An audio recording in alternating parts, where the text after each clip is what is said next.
Hello and welcome to Food for Thought, Insights for Busy Leaders and Managers in just 150 seconds. Today I'd like to talk about neuroplasticity, which is the way of thinking about the brain as being able to continue to grow and learn, build new connections and even grow new brain cells according to the latest research. So when we're born, as an infant, we've got an immense amount of neuroplasticity. We can pick up and be a sponge to all new things and make new connections and learn new things very, very rapidly. In fact, babies can and have the capacity to be able to speak any language on the planet. If they're growing up in China, they'll learn how to use their mouths to speak and give all the subtle tonality of Chinese, or in England, they'll be able to speak English. But it becomes more difficult as we get older. But as we develop, we also still have a lot of plasticity to continue to grow, but some things become a little bit more fixed so that they can then become relied on and become habitual.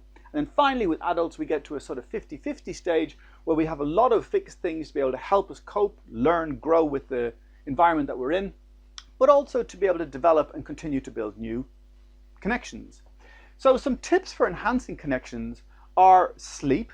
It's becoming increasingly important to be able to get 7 to 8 hours sleep are now the recommended amounts, but every human is different. However, they say that there are now studies showing that less than 7 hours sleep does affect your brain. Memory training, like being able to memorize different things. For example, I've been able to learn how all the parts of the brain by putting different parts of the brain in all the rooms of my house.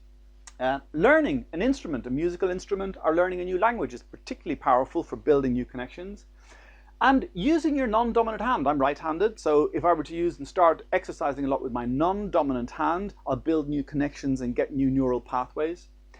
Artwork, painting, doing something, making beautiful things in different media, and even dancing, especially freestyle dancing, where there isn't too much repetition and that builds new connections in your brain.